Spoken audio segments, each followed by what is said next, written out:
All right, I think I'm going to actually finish up with Daniel Christev. His scripts are too amazing to not look at in and of themselves.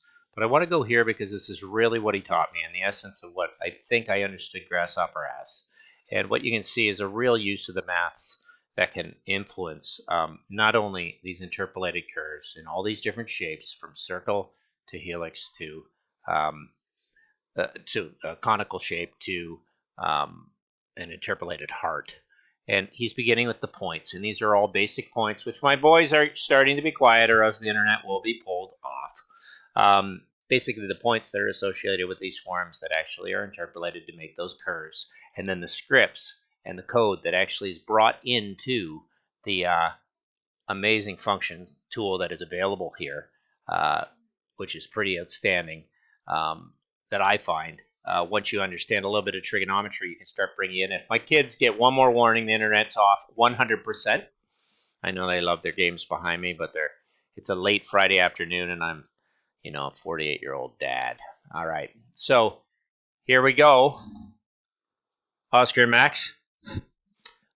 Basically, it's a building of a range that goes through a constructed domain. It has a type of the steps themselves have to go in a 360-degree step, and then you have your rotations. I like to work in radians, which is why I brought the pi in, as opposed to dealing in degrees. And you're left with some really interesting shapes that you can bring into your forms. That is the type of script that when you wrap your head around, you can start going a lot deeper into the function tool of writing your own functions from this awesome panel, which allows you a different format for how you want to actually produce scripts. And within there's an expression function list that Daniel Christev really gets into. And without doing that, even if you don't have any programming experience, it's not too hard to go in here and start to interpret, if you've got a mathematical mind, what those functions do. You'll learn the correct format to submit them into that text. And if you don't want to use that, Oski, yay. You can always use this node structure where you type your expression in a panel and it's brought in by the variables. You just have to be cautious of going in and actually typing this variable as x, not variable x, and the other one is variable y, not not written as variable y, and it will end up working for you. But I find this scripting works very well to take data as a range and build your geometries. And like I said, before you hit the point on paper to make what you want and draw those curves, go farther into the attributes, go into the maths, go into the logic, and figure out exactly how these incredible things can start to alter the forms that you might have. And you can see I've started to cut back on the form on 360 degrees. The same thing goes if I wanted to back off 360 degrees on the heart. And there's not much difference that's happening in there because of it. And it's the equation itself that's having a handle on that. Let me see in the spiral if we have an instance that changes due to that. My script is running, so it really only has its effect. Its steps only have effect on that circle itself.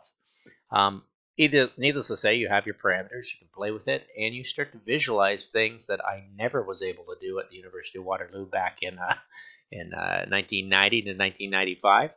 And I'm sure I went into the visual arts and physics and film studies and mysticism, magic, and the occult and printmaking because math itself lacked for me a kind of visualization that I was incapable of doing through algebra, computer science, and calculus and things like that.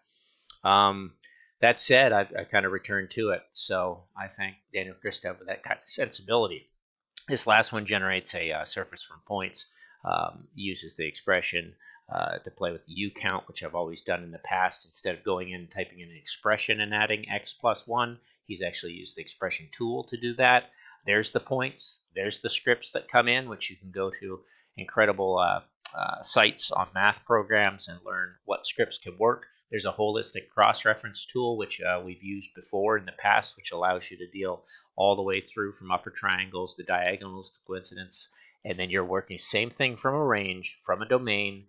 And I think the tendency for me is still to work in radians instead of degrees to have an understanding of what I'm making. So I kind of have, with this little bit of data, I can actually consider how a sphere is created, how it's mathematically built, and what a wonderful tool for being able to play parametrically with the circle that's in front of you. If I put that on, you see all the lines together, having these incredible geometries and having an understanding.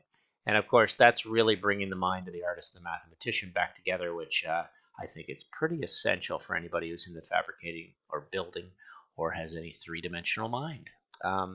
thank you so much. I think what I'm going to do just for fun is I'm going to take this, bring it down here. I have quite a decimal point area, so I'm going to come in here and reduce my decimal count to 2, and then I'm going to run this script as an animation, and you can see the animation of a sphere in the making of itself. It's a little choppy as it goes because it's not enough decimal points.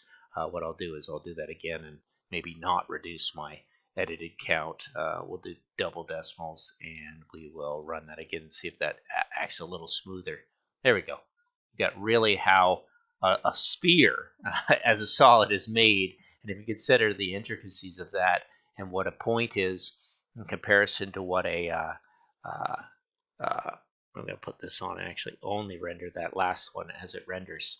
If you consider how a point relates to a solid or a sphere itself, um, and this is kind of exciting to you, then definitely Daniel Christev is the mind you want to start beginning in Grasshopper and deciding and designing what you do.